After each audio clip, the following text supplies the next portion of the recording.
So Pasuk Yud Zayin, and I'll give a quick recap of what happened last time. Here is what happened last time. What happened last time, we opened up Shmuel Bet, and what we saw was Shaul Hamelech, the first king of the Jews, and 3 of his sons, including the crown prince Yonatan. They all die in war, killed by an Amaleki. And David, who at this point was a fugitive and hiding outside of Israel, David finds out about their death and kills the Amaleki who informs him of his death. We spent a lot of time on the poetic justice of everything that we did. Welcome, Nachman. Welcome. Take sushi, take cookies, take tea. Remind me to write your name down after. So if you want to know what happened last time, you're going to have to reference the last time's recording. But Lamaisa, quick summary. David HaMelech has just found out about the deaths of Shaul and Yonatan. Shaul, the king who persecuted him for 2 years. Yonatan, his son, who's his brother-in-law and David's best friend.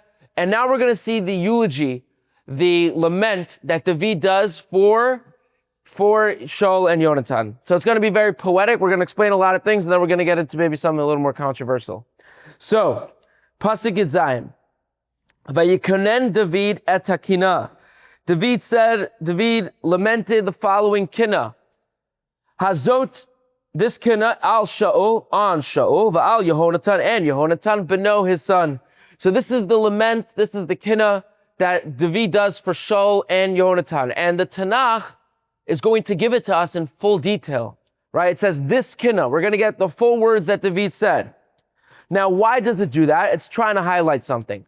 It's highlighting David's qualities, because if you look at who it says that he's weeping over, who is he weeping over? He's weeping over Shaul and Yehonatan.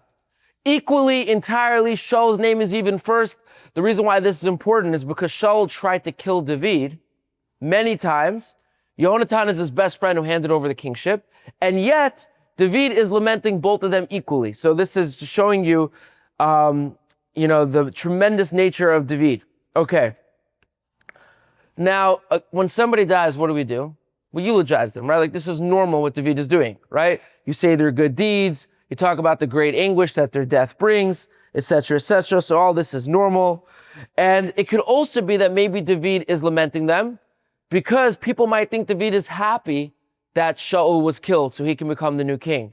And so he's doing a public lament to show you that David is in fact not happy. Okay. By the way, I just want to point out, David does not call him king. He calls him Shaul, meaning he lost his kingship.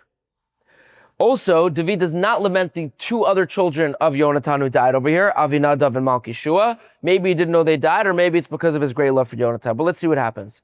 Vayomer, and he says, Lilamed, before he starts his kina, he says, Lilamed b'nei Yehuda, that we need to teach the sons of Yehuda, kashet, with the bow, hine behold kutuva sefer hayashar, like it's written in the sefer, in the book of the upright. So before David starts crying over the dead, you see he makes a reform, right? When we cry over our dead, we also adjust to why they died. The reason why Shaul and Yonatan died is they died by a bow. They died by archers. And David says over here, we need to teach Bnei Yehuda. We need to teach Bnei Yehuda how to use the bow. We need to make sure that we are more prepared next time, right? So you see, he's already preparing for the next fight. Now, Shaul and Yonatan, all their troops ran away. All their protection ran away because they were afraid of archers. Now, anybody know what Sefer HaYashar is? He says, as it's written in Sefer HaYashar. Sefer HaYashar, sages tell us, is talking about Bereshit, because if you open up Bereshit, you'll see that Yaakov talks about archers in his brachot to the Shvatim. So that's a reference to them. You can look into Bereshit yourself. Okay, let's continue. Now, the Talmud Yerushalmi, the Jerusalem Talmud, tells us that when a tzaddik passes away, our enemies rise up to try and attack us. After Aaron HaKohen passed away, the Canaanim started to get up to attack us. After Yaakov passed away, the Egyptians got up to attack us, right? The sages, our great tzaddikim, provide protection for us. And when they pass away, other nations get up to attack us. So David understands that Shaul has just passed away. That means other nations will attack us, and that's why he's saying they need to train with the bow to be prepared. So now let's see his kinnah. Everybody's with me? Everybody's holding? Okay, cool. Hatzvi Yisrael, the splendor of Israel. Al b'moatecha, on your bamot, on your high places. Chalal, eich naflu gebarim. How is it that the mighty have fallen? David, right now, as you hear his lament, he's like, how could it be that the great people of Israel, that Shaul Hamelech and Yonatan his son, how is it that they have fell? Not only were they killed, but they were killed in the land of Israel. They were struck down by archers. Now, when somebody dies, what does that mean? It means that they sinned, right? A person can't die if he doesn't sin. Well, that's the shock that David is expressing here. He's saying it could not be that Shaul and Yonatan sinned. It must be they died for the sins of their generation, right? Sometimes tzaddikim die, not because they deserve death, but as the leader of the generation, they put everyone on their shoulders and they die because of that. So David is saying there's no other explanation as to how they could have suffered and died. So there are 4 people who never sinned. And those 4 people, the Gemara says, it's Yishai, the father of David, Ke'elav, the son of David, Amram, the father of Moshe, and Yaakov, the son of Benjamin. Those 4 people, the Gemara says, they didn't die because of their sins. They died because of the sin of Adam Harishon. These 4 people never sinned. Very, very difficult, because only 4 people pulled it off. But yes, it's possible. Now, these 4 people famously kept more to themselves, right? They weren't leaders. When you take a position of leadership, because I want you to think about this, these 4 people are not considered greater than the relatives I just identified them by. I said Amram, the father of Moshe. Who's greater, Amram or Moshe? Moshe. But Amram never sinned, Moshe did. I said Yishai, the father of David. Who's greater, Yishai or David? David, but Yishai never sinned. I said Ke'elav, the son of David. I'm identifying them by their greater relative, but they should be greater if they never sinned. It shows you in Judaism, it's not about not sinning. In Judaism, it's not about whether or not you sin, it's about what you do after you sin. David and Moshe and Yaakov, they used their sins to catapult them, to work on themselves, to get to even higher levels of greatness. And when you're in positions of leadership, sometimes that provides a platform to make errors in judgment, but ultimately you end up being greater. It's a very powerful lesson. So that's why they can die for the sins of their generation. When you're in a position of leadership, you hold not just your responsibility, you hold the people's responsibility. So let's see Pasuk Chaf. Great question. And feel free to interrupt with questions. Al tagidu. Do not tell. Begat in Gat. Now what is Gat? Gat is a Plishti city. It's a Plishti city. That's the city where Goliath was from. He says, Al tagidu begat. Do not tell it in Gat. Al tivasru b'chutzot Ashkelon. Do not tell it in the markets of Ashkelon. Now, what is Ashkelon? Also a Plishti city, right? So he says, don't talk about this. Don't tell our enemies, the Plishtim, about the deaths of Shaul and Yonatan. Pen, unless, or lest, because we don't want tis machna benot. We don't want the daughters, Plishtim, the daughters of the Plishtim to be happy. Pen ta'al zina benot harelim, lest the daughters of the uncircumcised be celebratory. So he says, don't talk about this. We don't want the daughters of the Plishtim to celebrate. Now, obviously, the news of Israel's defeat was going to be known, but it was not yet known what had happened specifically to Shaul and Yonatan, that they were killed. And therefore, David is saying, don't tell them, right? I don't want the daughters of the Plishtim to rejoice. Now, why does he say that? The Plishti women were constantly in fear that Shaul, Yonatan, David, that the Jews, that Yisrael would kill their husbands, would kill their fathers, and they would come back. They would be orphans and widows. That was their constant fear. And David wants to keep that fear on them, right? When you have enemies, what's your greatest strength when you have an enemy? Fear. You ever hear the famous FDR quote from World War II? We have nothing to fear but fear itself, right? Fear itself is a weapon. And David doesn't want to lose that stranglehold over the Plishtim. Now, he specifically mentions Gath because that's where Goliath is from. Who is going to celebrate the death of Shaul more than the town of Goliath? Okay. And he also wants to make sure that they keep their fear of Shaul, even though Shaul is dead. Okay. Pasuk Chaf Aleph. Hare Bal Gilboa, the mountains of Gilboa. El Tal v'matar alechem, let not there be dew or rain on them. Ustei trumot, and the fields with trumot. Don't let there be any truma over there. Nothing, no offerings to bring in. Hisham nigal magen gibarim, for there the shield of the mighty was rejected. Magen Shaul, you probably heard of Magen David, and here you have David talking about Magen Shaul. The shield of Shaul, believe Mashiach Bashamen. Now what does Mashiach mean? Anointed. Was not anointed with oil. He says the shield of Shaul was not anointed with oil, which is very profound because of course Shaul, thanks for removing it. Of course Shaul was anointed. He was Mashiach Hashem. He was anointed king. But when he says his shield was not anointed, what does that mean? What that means is, you know what they would do when they went out to war? They would take oil, put it on their shield. That way when somebody tried to stab them, right, through their armor, what would happen? It would slide off. And he was saying that their shields were not anointed, meaning maybe they actually were, but meaning it was not successful, right? They were pierced. Their armor was pierced. They were killed, right? It was as if it was not anointed. And therefore he says the mountains that they were killed on should not be anointed, should not have dew, should not have rain. Also, he didn't want their blood to be washed away. You know, in Judaism, when someone is killed, have you ever heard of Chesed Shel Emes? Anybody ever hear that? What is Chesed Shel Emes? I think it's like the good kindness you do. Like after. What does it literally mean?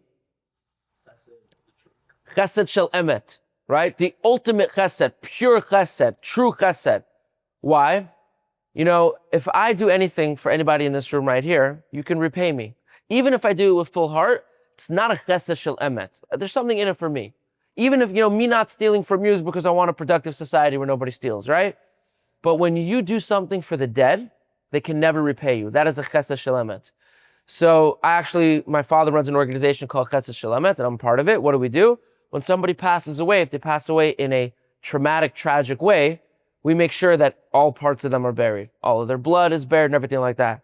So you see David over here, he doesn't want it to rain on this mountain because he doesn't want their blood to be washed away. Now, if you notice something, anybody here daven Shmoneh Esrei, the Amidah? In the Amidah, if you pay attention to the first couple of brachot, there's Magen Avraham, V'sein Talamata Levracha. David is making a reference to that over here. He says, Al tal v'al matar aleichem. Let not there be rain and dew. And then he says, Magen Shaul. So it really sounds like the Amidah, which is very interesting. Okay. Now, our sages tell us, the Chachamim tell us, am I going too fast? It's good pace. Great pace. Great pace, okay. The Chachamim tell us that when Moshe was at the end of his life, Hashem came to Moshe and showed him via prophecy the fate of every single succeeding generation. Welcome, welcome. Take sushi, take cookies, take tea, take Pesukim. So he saw every succeeding generation. Moshe saw everything that was going to happen. And when he got to Shaul, Moshe says to Hashem, how can it be that the first king of the Jews does not die naturally? How can it be that the first king of the Jews dies in such a tragic way? Arrows pierced through him in battle, right? Killed by an Amaleki. How can it be that it's so wrong? The Mashiach Hashem, the first king to be anointed by Hashem, that was Moshe's complaint to Hashem. And Hashem responded back to him, don't talk to me. Don't complain to me. Speak to the Kahanim. Speak to the Kahanim. What does Hashem mean by that? The reason that Shaul has such a gruesome death was because of the gruesome deaths that he gave to the Kohanim. When he was chasing David, and the Kohanim helped David out, and he killed out an entire city of Kohanim, that's what sealed his gruesome death. Hashem says, don't talk to me, talk to the Kohanim. Which David is referencing here, because if you look, David says, Al tal v'al matar alechem, let the mountains not have dew or rain, but then he says, Ustei trumot, let the fields not have truma. He doesn't want the location in which Shaul was killed to have truma there. He doesn't want Kohanim to be walking where Shaul was killed because it's his sin with the Kohanim as to why he died in such a gruesome manner. So it would be adding insult to injury if Kohanim are walking in the location in which he died. So he doesn't want Trumot to be in those fields. Make sense? Okay. Let's continue. Midam chalilim, from the blood, we're in Pasuk Chaf Bet. Midam chalilim, from the blood of the slain. Michalev gibarim, from the fat of the mighty. Keshet Yonatan, lo nasog. The bow of Yonatan did not turn back. Achar. V'cherev Shaul, and the sword of Shaul, lo toshuv rekam, did not return empty. So, midam chalalim, the blood of the slain, michalev gibarim, and the fat of the mighty. That's a reference to people dying in war, right? When people die in war, you see the blood, you see their fat, right? And David is saying that Yehonatan and Shaul did not run away. They did not turn back. Everyone was dying around Shaul and Yonatan. They ran away. The Jews ran away. Shaul and Yonatan went down fighting. They did not turn back, right? Yonatan with his bow, Shaul with his sword. They went down, right? They carried on. They kept on going. Or it could reference how powerful the bow of Yonatan was. Shaul v'Yehonatan, remember this is his lament over them. Shaul v'Yehonatan, Shaul and Yonatan, hanavim, the loved, v'hanimi'im, and the beloved, b'chayehem, in their lives, uv'motam, and in their death, lo nefardu, they were not parted, min sharim kalu, light like an eagle, ma'irot givaru, and mighty like a lion. So Shaul and Yonatan were beloved and dear in their lives, and in their death, and they didn't separate from each other, even when they knew they were going to die. And Shaul and Yonatan were told by Shmuel before this war that they were going to die. They went to their deaths, not parting, they went to their deaths side by side. Even though they were swifter than eagles and stronger than lions, they could have ran away like eagles, but they were strong like lions, and they stayed there. Benot Yisrael el Shaul, daughters of Israel, Bekana, cry over Shaul. Hamibishchem shani im adunim, who clothed you in scarlet. Hamale adi zahav al livushken, and who put fine clothes and gold around your garments. So David is saying, daughters of Israel specifically, the women of Israel, you should be mourning Shaul. Why? Because he gave you clothes and jewelry and everything like that. Now, why is David talking to the women? A, the women are more emotional, and he wants people to cry over Shaul, right? And once the women start crying, the men start crying, right? It gets the emotions going. And, but he's really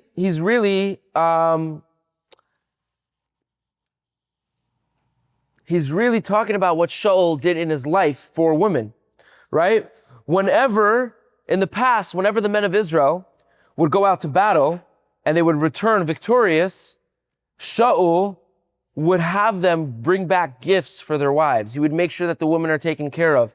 I know if you're in my class and we've learned the story of David, or if you've been to Tanach Tea in the past, Shaul is a very complex figure. And Shaul seems like the bad guy in the story with David the whole time. But Shaul is a tzaddik. And you see David is lamenting him over here. The person who he persecuted. And now you're kind of seeing the good of Shaul, right? The praises of Shaul. And one of the specific praises was how much he made sure to take care of the women of Israel. And David is specifically pointing that out. That he would make sure that the daughters of Israel would be happy after every war. And now he's dead and they should cry over him. Now, of course, this is the proper way to weep someone, right? You speak about their praises. Okay. The truth is, when someone dies, is it sad for them? No, right? This is when you weep over someone, we're crying over us here on earth, right? The loved ones, that we no longer have them. For them, it's fine. They're going to heaven. It's for us that we really cry over. So he's telling them to cry over what they're missing now, right? That's what David is saying. So, okay. Now, there's another aspect to this that David is talking about, which is, their sages tell us, that whenever we would go to war with the Plishtim, you know what they would do? The Plishtim would take their daughters, and they would dress them up to appear enticing. And the Jews who would capture these women, a lot of times, would give in to their desires. So what did Shaul do? Shaul, in response, took the daughters of Israel and dressed them up in fine linen and cosmetics and everything like that. That way, when their husbands saw them before they went out to war, Shaul will tell them, don't give in to the Plishti women. You have beautiful women waiting back here for you. So this was one of the things that Shaul did. That's why I'm specifically talking about the women, because he would make sure that the men would not be enticed by the Plishti women. Okay. Which means the Plishti women would have a reason to celebrate Shaul's death. All in all. Pasuk Chaf Hey. Eich naflu giburim. How is it that the mighty have fell? Betocha mecham, in the middle of battle. Yonatan abba matecha chalal. Yonatan killed on your bamot, on your bima, on your high places, right? So now that he was talking about Shaul and Yonatan, now that he spoke about Shaul, he's going to move to Yehonatan. Now, of course, David and Yehonatan were best friends, right? They were best friends. They were brother-in-laws. And now he's going to talk about Yehonatan. And he's wondering to himself, if you learned about Yehonatan, you're going to know that he was a tremendous warrior who killed people by himself, killed many people by himself. And David is like, how could it be that Yonatan was killed in battle? It makes no sense. Like, this was him, right? Like, this was the guy right here. So, let's see.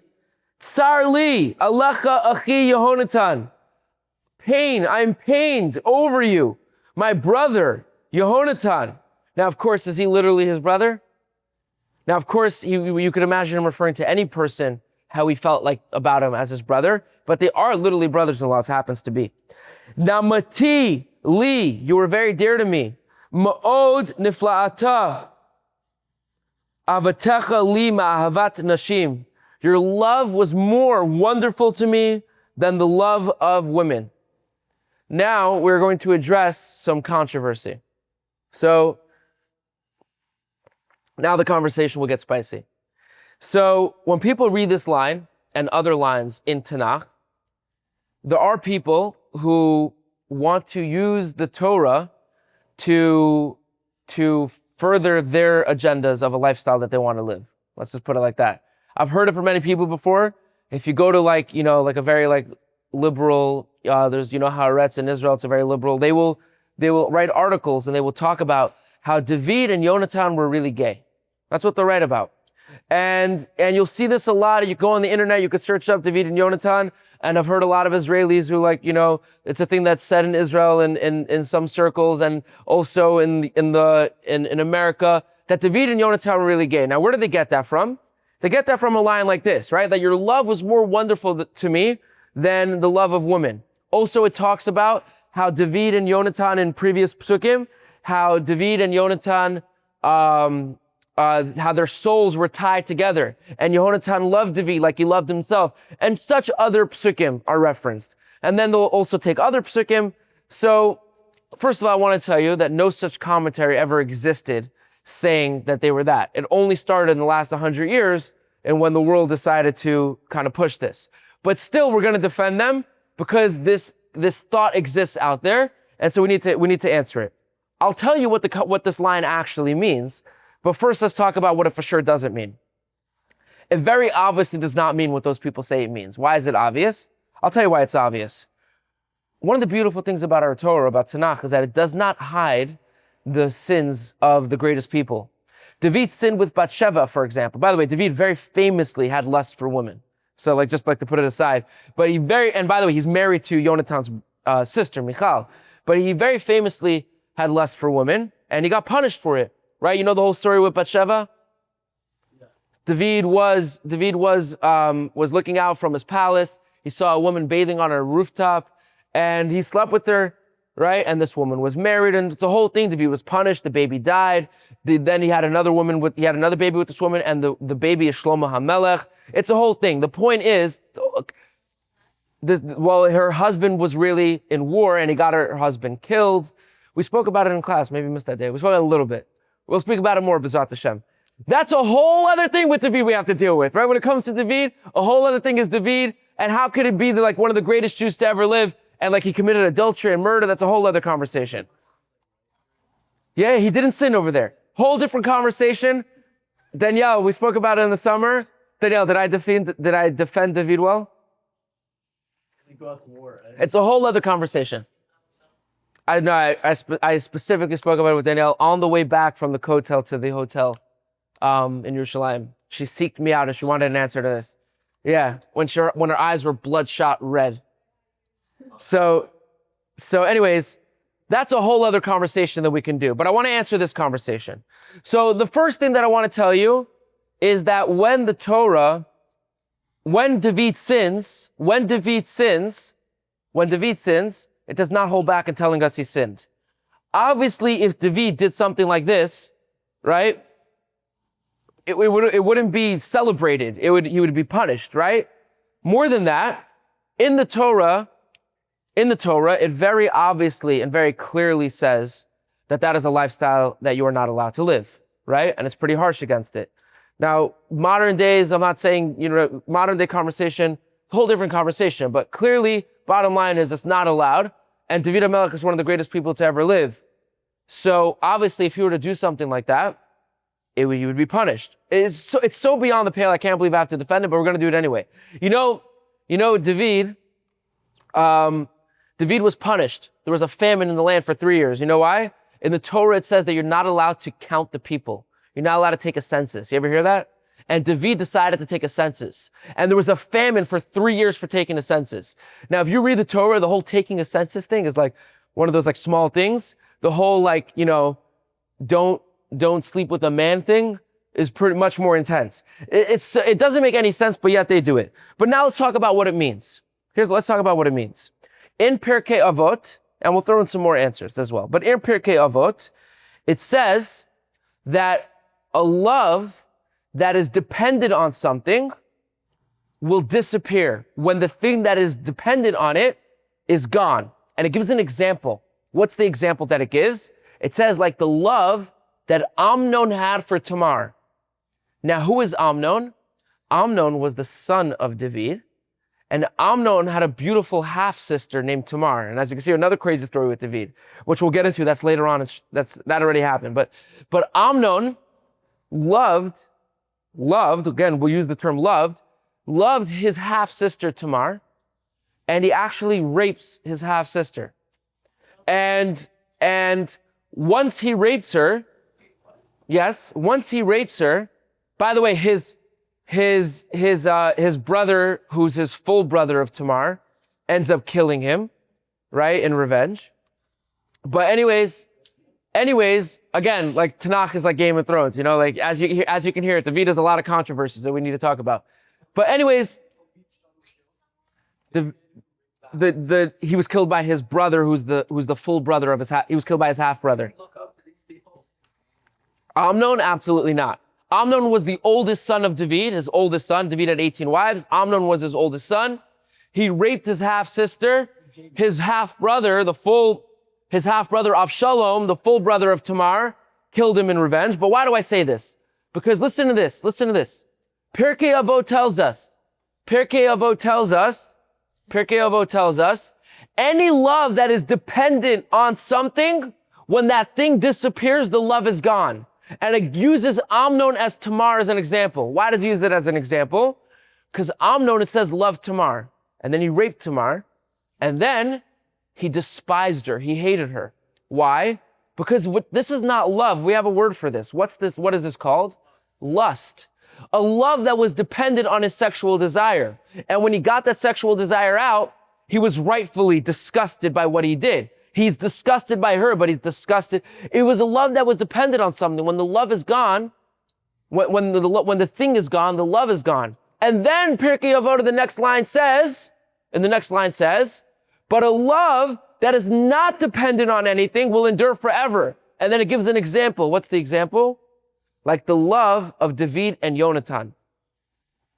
Now, people look at that and say, people use that line, that excerpt, that the love of David and Yonatan, they use that to prove the stuff that they were saying earlier. But if you pay attention to the line, it's saying exactly the opposite of lust. Meaning that's precisely what their love wasn't. Love that is dependent on lust, on sexuality. When the sexuality disappears, the love disappears. David and Yonatan's love was dafka, not sexuality, right? Which is why their love endures forever. It's dependent on nothing, right? Which is why Yonatan was able to love David so much, even though David took the kingdom from him. Yeah. When you say that a love that is dependent on something will disappear when that thing is gone, is it only referring to sexual desire? No, it's referring to anything. I become your best friend because you have money. The second you don't have money, I'm not your friend anymore. Right? It's sexual desire is the greatest example of this because it's the usual reason for someone to love someone when they really don't. It's dependent on that, but anything could be an example. Yeah. So now I want to add something. Yonatan is sometimes referred to as Yehonatan. They add a hey to his name. David, sometimes Tanach will write his name with the yud. His name is spelled Daled Vav Daled. Sometimes it's Daled Vav Yud Daled. He adds a yud to his name. You take a yud and a hey, those are the names of Hashem. Meaning to say that what makes their love so strong, it was that their love was completely, not their love for each other, but their love for Hashem. Meaning Yonatan gave up his kingdom to David. Yonatan was supposed to be the next king and gave it over to David because that was Hashem's will. When you have a love for Hashem's will, then there's nothing that comes in between your love. Now, some people will use this as an example because the yud is male and hey is female, and they'll use this as an example. They'll use this as an example of what we said before, right? That they're saying it's a certain lifestyle thing. So let's explain this one as well. Let's debunk this one. Yehonatan gave away the kingdom. It is the way of in a marriage, it is the way of a woman to sacrifice more for the man. I know nobody here is married. I can tell you that I'm married. In a marriage, the man is getting a way better end of the bargain, right? A woman does way more for her husband than a husband does for his wife, right? It's the nature of the relationship. Women are just better than men, right? Like a woman gives way more to her husband than her husband gives to his wife. As a man, you should try and keep up. You'll find it's impossible. Your wife's just going to be way better than you.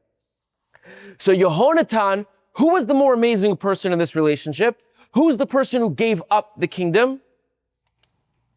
It was Yehonatan who gave it up. That's why he gets the female version, the hey. That's what that's a reference to. Okay. Now, on a deeper level, typically speaking, a husband and wife are two sides of the same soul. They're the same person, right? David and Yonatan were two sides of the same soul. They were the same person. Their souls were connected. And that is why Yehonatan was able to give up the kingdom to David, because he was really just giving the kingdom over to another side of himself, right? A wife gives over to her husband, things like, honor and food and this and that, not as giving it over to another person, like giving it over to herself. And that's what Yehonatan did over here. Yeah, Oriel. What? Mm-hmm. So I'll give you another example. When David says that their love was more wondrous than the love of women, he's making a reference to women. And this is why people look at this line and say, oh, maybe they were gay. No, let's explain it. Let's explain it even more. Why is it more wondrous than the love of women? According to the Torah, a man is allowed to have multiple wives, right? But he's not allowed to marry two sisters. Why is he not allowed to marry two sisters? Because they're going to fight. When you have multiple wives, when you have two people who are competing for the same person, They're going to fight. When you have two people who are competing for the same thing, naturally, they are going to have beef with each other, even though in another setting they wouldn't. You know, you might not like your coworker if you're competing for the same promotion. You might not like your teammate if you're competing for the same starting job. This is natural in competition. So if a man has two wives, naturally the two wives are competing for who's going to be the main wife, and they're not going to like each other, which is why a man is not allowed to marry two sisters, because it's wrong to take two sisters who are supposed to be friends, right? So it's to love each other and make them compete against each other. So when David says, your love is more wondrous than the love of women, women, even when they're wives, even when they're co-wives, they're going to not like each other if they're competing for the same thing. But yet Yonatan was a level above that. David and Yonatan were competing for the same thing. David took Yonatan's kingship, and yet Yonatan loved him. That's more wondrous than even the love that these two sisters are capable of. That's what he means, yeah. It was before the Torah was given. And that's why Rachel is not buried with them. Because it'd be inappropriate for the Torah to say something is not allowed, and our forefather lives after the Torah is given, who's buried after that, right? Will continue to be buried, and it's a living embodiment of something against the Torah. That's why Rachel is buried elsewhere. Yeah? According to the Torah, you're allowed to have multiple wives? Yes, and I'll explain to you why. If you think about marriage in its purest form, what's the point of marriage in its purest form? The purpose of marriage, to have children. In its purest form, marriage makes sense for a man to have multiple wives. Why? Not that he should, by the way. The Torah says you should really only have one wife because it causes problems, as we just said, to have multiple wives. But you could have multiple wives. Well, what's the logic? The logic is, if it's purely about children, if a man has 4 wives, all 4 wives can be pregnant at the same time.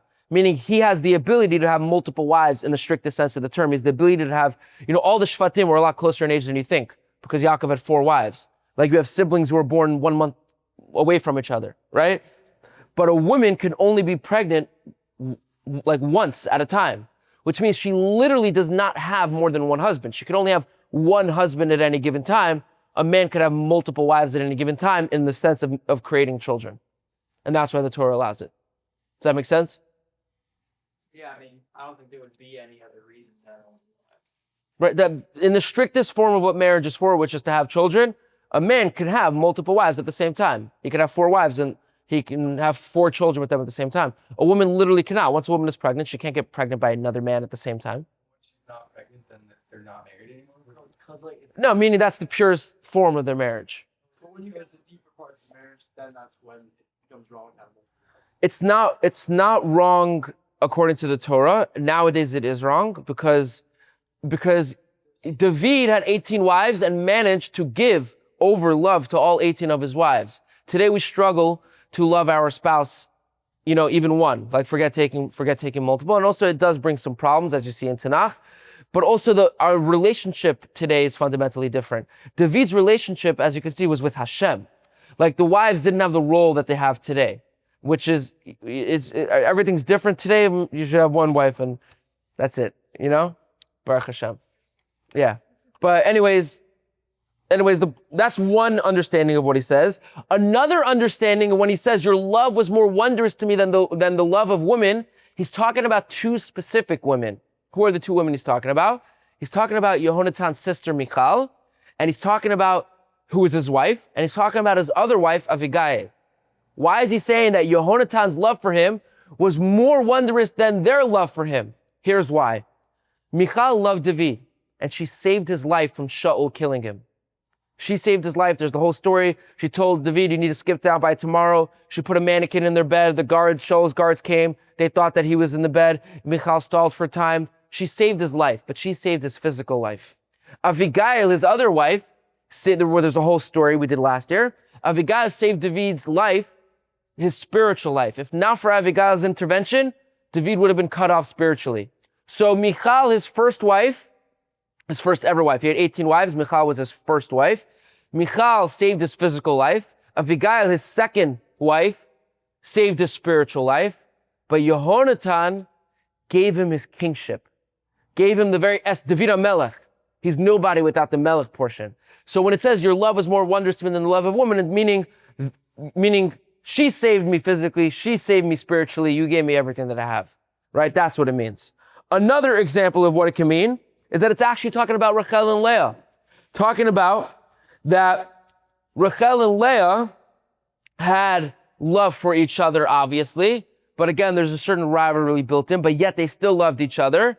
And Yonatan is a son of Rachel, and David is the son of Leah. Yonatan is from Shevet Binyamin, and David is the son of Yehuda. And he's making a reference to their love, that they are the enactment of that love. And I'll give you another example of how their love is more than the love of woman. When somebody talks about the love of woman, he's talking about his wife, right? That's the ultimate love of a woman. There is a love that is more powerful than the love of a husband and wife. What is it? I'm talking between people. A mother and son, father, son, right? But children to their parents, which is purely unconditional. And David is saying, your love to me was purely unconditional, right? Like that of a parent to a child, in which you just give to the other person. When a parent gives to a child, is a parent ever jealous of a child? No, he'll give everything to his child and he's never jealous that his child is greater than him, right? That was Yonatan. Yonatan gave over his kingdom to David, like only a parent would do to a child. So that's more wondrous than the love of a woman. Does all that make sense? All right, did we defend them well? Yes. Okay, we have one more pasuk and then we'll stop. It'll be the end of our Perek. Pasuk Chav Zayin. Eich naflu. I hope I don't get canceled for anything I said today. No, I'm not trying to hate on anyone. It's a whole different conversation, but obviously David and Yonatan are not that. Very clearly, David Hamelech and Yonatan, these two great tzaddikim. It's like, it only started in the past 100 years when people started pushing this on them. I've seen videos of not just this, but everything in the rainbow. They have examples of it everywhere. Total different conversation. Eich naflu giborim. How is it that the mighty have fallen? Vayavdu klei milchama, and that the weapons of war are lost. So it could be, if you see now he's not using any names. Remember I said that he didn't eulogize Shaul's other two children who died, Avinadav and Malkishua? Well, we saw 2 Pesukim ago where you eulogized Shaul, specifically about the women, about that, he said that the woman should cry over him. And he eulogized specifically Yonatan and how dear Yonatan was to him. Perhaps this is a reference to the other 2 sons, Avinadav and Malkishua. He's also saying, how is it that the mighty have fallen and that the weapons of war are lost? The men of Binyamin, who were, of course, Shaul and Yonatan were the leaders of them, they were experts in archery. And yet, how were they killed? By arrows, right? So it's saying, how could it be the men who were skilled archers have fallen and lost their art? Now, what does Binyamin mean? The name literally mean? Benyamin, son of right. And the men of Binyamin were actually famously lefties. A lot of Binyamin were actually lefties. And so they were skilled with both hands, which made them amazing archers. Because, right, the duality there. So the very skill that they conquered was the skill that they were killed by. It's very sad that he's lamenting over here. Now, when he says, how could it be that the weapons of war are lost? Could be he's talking about tzaddikim. Tzaddikim are called weapons of war because ultimately when we go out to war, what is our true weapon? Hashem, the Torah that we're learning, our tzaddikim, right? Just as weapons absorb the enemies, right, and protect us, our tzaddikim absorb the enemies and protect us, which is why sometimes when a generation is failing, who ends up taking the hit, who ends up dying? The tzaddikim. Now, I want to add another portion to this. And somebody asked me about this a couple weeks ago, and I can't remember. So this is very, very cool. Which is a subtle explanation of this verse, in which our sages teach. A person who is well-versed in halacha, what's halacha? Jewish law. A person who is well-versed in Jewish law and halacha, but lacking in agada. What's agada? What's agadata? What is that? That's like teachings that are more like not midot, like more wisdom and good stories and like flavor. Like Jewish law is like Jewish math, and agadata is like Jewish sayings and flavor. You know what I mean? Like more like trippy type stuff, right? So a person who has halacha but doesn't have agadata, doesn't have, Judaism is not just like pure math, right? Judaism is soul, right? Fire, passion. A person who has halacha but doesn't have a gadata, doesn't have the passion of Judaism, those teachings, is like a person who has weapons but doesn't have skills of a warrior, right? Your halacha is your weapons, but your agadata, that spirituality of Judaism, is the skill in using those weapons. But a person who's well-versed in agadata, but lacking in halacha, he's like a person who has skills, but doesn't have the weapons.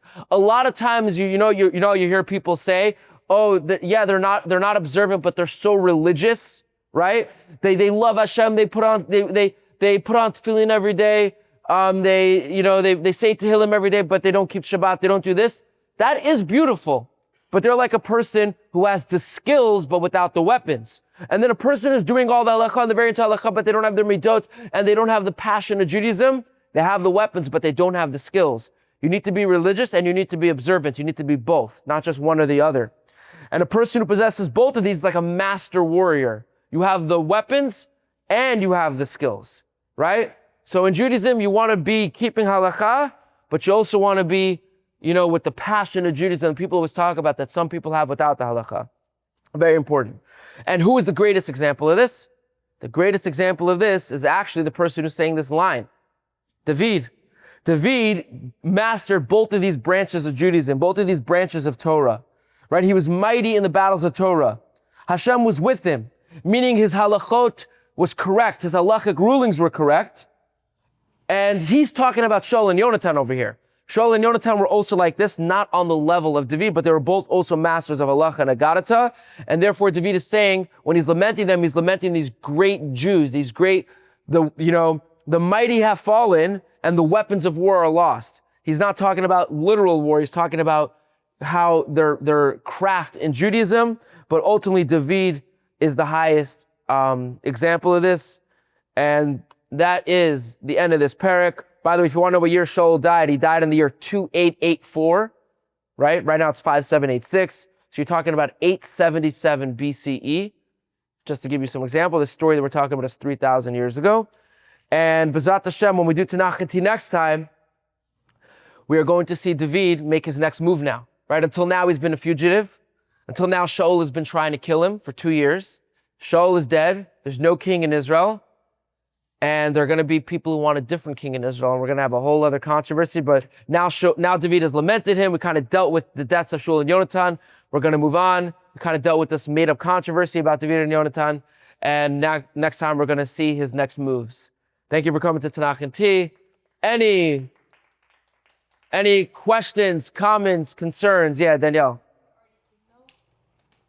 He's been anointed king by Shmuel, but in private. In practice, part of being king is not just you being anointed, but the people accepting you and you fundamentally ruling as king with the respect of the people. He is not yet king. Shaul was the king. What? We'll see. Yeah.